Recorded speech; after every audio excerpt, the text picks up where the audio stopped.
Ask Jesus now. పరిశుద్ధులు ప్రియులైన దేవుని పిల్లలందరికీ యేసుక్రీస్తు నామములో శుభవందనాలు తెలియజేసుకుంటా ఉన్నాను.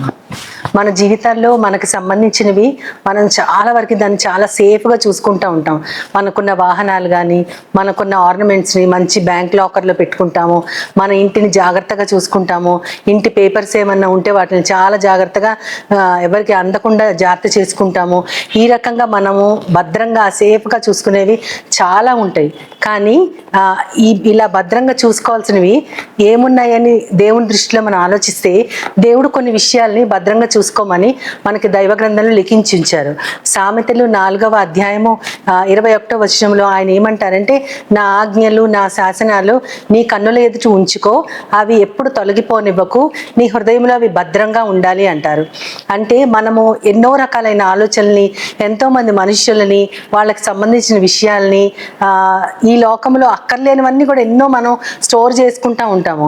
కానీ దేవుడు భద్రం చేసుకోమన్నది ఏంటంటే, నీ కన్నుల ఎదుట నుండి నా ఆజ్ఞలు నా శాసనాలు అస్సలు తొలగిపోనివ్వద్దు, అవి నీ హృదయంలో భద్రంగా ఉండాలి అంటారు. దానికి కంటిన్యూయేషన్ ఇది 21వ వచనంలో ఉంది. దానికి కంటిన్యూయేషన్ అదే అధ్యాయంలో 23వ వచనంలో ఉంటుంది. నీ హృదయంలో నుండి జీవధారలు బయలుదేరును, కాబట్టి అన్నిటికంటే ముఖ్యముగా నీ హృదయమును భద్రముగా కాపాడుకొనుము అని ఉంటుంది. ఇందాకేమో శాసనాలు నీ హృదయంలో ఉన్నాయి, వాటిని భద్రం చేసుకున్నారు. ఆ శాసనాలు మన హృదయంలో ఉన్నాయి కాబట్టే మన హృదయంలో ఉంచి జీవధారలు బయలుదేరుతాయి.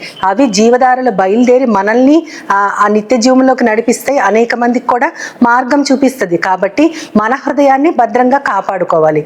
ఆయన ఆజ్ఞల్ని హృదయంలో భద్రం చేసుకోవాలి. ఆ ఆజ్ఞలున్న హృదయాన్ని కూడా మనం భద్రంగా కాపాడుకోవాలని దేవదేవుడు మనకి ఎంతో హెచ్చరికగా చెప్తా ఉన్నాడు. ఆయనే అదే సామెతల గ్రంథము 21వ అధ్యాయం 27వ వచనంలో ఆయన ఎంతో స్పష్టంగా చెప్తా ఉంటారు. ఏంటంటే, నోటిని నాలుకను భద్రం చేసుకున్నవాడు శ్రమల నుండి తన ప్రాణాన్ని కాపాడుకున్నవాడు అవుతాడు అని చెప్తారు. అంటే మన నోరు మన నాలుక భద్రం చేసుకోవాలి అంటే ఇష్టానుసారంగా మనం మాట్లాడకూడదు. హృదయంలో ఏ మాట వస్తే దానిని వెంటనే బయటకు తీసుకురావడం కాకుండా, హృదయాన్ని తలంపుల్ని దేవుడు చెప్తారు కదా ఇర్మియా గ్రంథంలో, హృదయ సున్నతి నాకు కావాలి అని. అంటే హృదయంలో అవసరం లేనివన్నీ కత్తిరించి అవతల పడేసేయాలన్నమాట. అప్పుడు మన హృదయము ఆ జీవధారలతో నిండి ఉంటే గనక మన నోరు మన హృదయంలో ఉన్న పరిశుద్ధమైన సంగతులనే మనం మాట్లాడతాం. అట్లాంటి వాడే శ్రమల నుండి తన ప్రాణాన్ని కాపాడుకుంటాడు అని ఆయన భద్రం చేసుకోవాల్సిన విషయాల గురించి ఎంతో స్పష్టంగా చెప్తా ఉంటారు. కానీ మనం మాత్రం అనవసరమైన విషయాలు అనేకమైన మన హృదయాల్లో జ్ఞాపకంగా ఉంచుకుంటాము, వాటిల్నే పాటిస్తాము, వదిలేయాల్సిన వదిలేయము. కానీ దేవుడు మాత్రం ఏమి భద్రం చేసుకోవాలో చూపిస్తున్నారు. అంతేకాకుండా ఆయన యోహాను గారు రాసిన మొదటి పత్రిక 5వ అధ్యాయం 17వ వచనంలో ఎంతో స్పష్టంగా చెప్తా ఉంటారు. ఏంటంటే, దేవుని మూలముగా పుట్టినవాడు ఎప్పుడు పాపం చేయడని మనకి తెలుసు అని అంటారు. నిజంగా మనం దేవుని మూలంగా పుట్టాము అని అనుకుంటాము. ఎందుకంటే మనము శరీర రీతిగా జన్మించింది కాకుండా బోర్న్ అగైన్ అని చెప్తా ఉంటారు మనం. అంటే దేవుని వాక్యం ఎప్పుడైతే మన హృదయాన్ని మళ్ళీ తిరిగి జన్మింపజేసి మనస్సుని మార్చుకునేటట్లు మనల్ని ప్రేరేపిస్తుందో, అప్పటి నుంచి మనము లోకస్తులకు వేరుగా సంఘంగా మనం పిలువబడ్డాము. మనం ప్రత్యేకమైన పిలుపుని కలిగి ఉన్నాం. అంటే మనము పాపము చేయకుండా మనము ఉంటాము అన్నదానికి గుర్తు ఏంటంటే, మనము చేసేటటువంటి పని, మన ఫలాలే ఇతరులు చూసినప్పుడు నిజంగా యెహోవా చేత వీరు ఆశీర్వదించబడ్డారు, నిజంగా వీరు మారు మనసు పొందారని చెప్పడానికి గుర్తుగా మనం పాపం చేయకూడదు. అప్పుడే దేవుని మూలాన మనం పుట్టాము అన్నది ఎంతో స్పష్టంగా తెలుస్తూ ఉంటుంది. అంతేకాకుండా ఆ దేవుని మూలంగా పుట్టినవాడు పాపము చెయ్యడు గనుక తన్ను తాను భద్రపరుచుకుంటాడు, అప్పుడు దుష్టుడు వారిని ముట్టడు అని ఉంటుంది అక్కడ.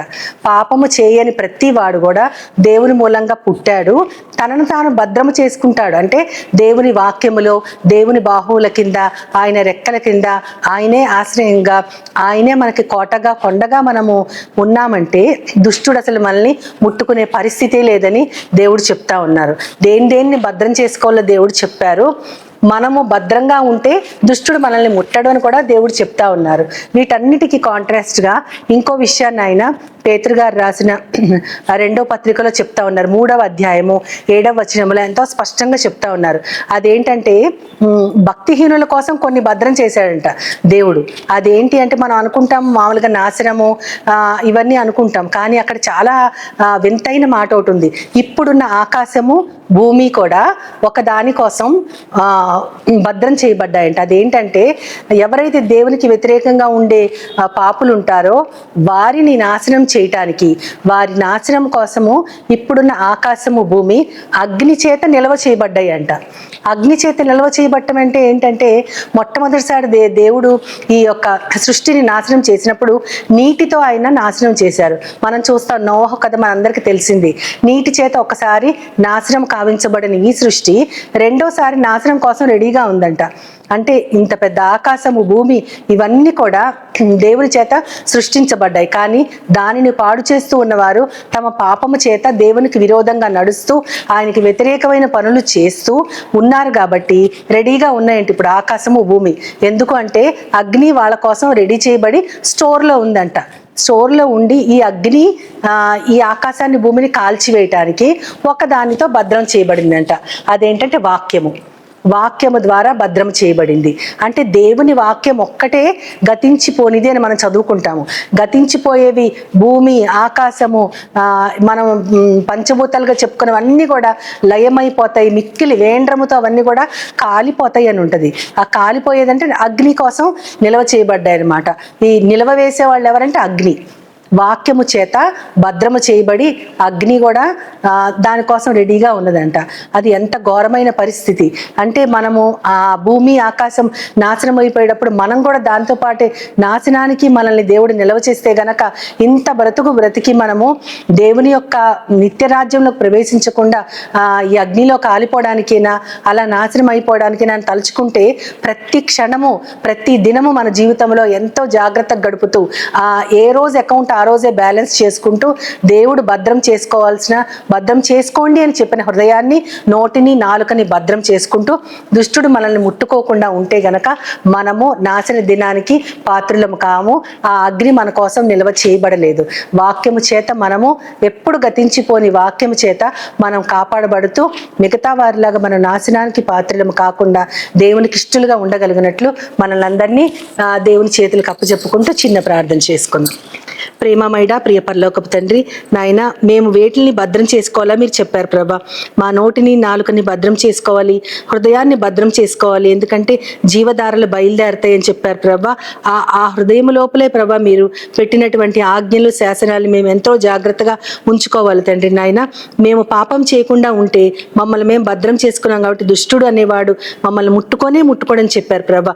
ఇంత మంచి మాటలు మా కోసం మీరు రాయించి ఉంచారు ప్రభా. వాటిని అన్నింటినీ అనుసరిస్తూ ప్రభా మేము అగ్ని చేత కాల్చివేయబడే ఈ యొక్క భూమి ఆకాశంలో ఉన్నటువంటి మిగతా వారిలా కాకుండా మేము నీ యొక్క బిడ్డలుగా పిలువబడుతూ నీ యొక్క చేతులకి మమ్మల్ని మేము అప్పచెప్పుకుంటూ అటువంటి మంచి మార్గంలో నడవటానికి నన్ను మమ్మల్ని అందరినీ కూడా నీ యొక్క పరిశుద్ధమైన బాహువులకి సమర్పించుకుంటూ నీ ప్రియ కుమారుడు నా ప్రియ ప్రభువైన యేసుక్రీస్తు వారి ద్వారా కోరి ప్రార్థిస్తున్నాను పరమ తండ్రి.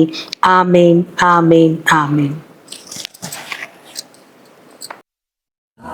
Jesus now is all.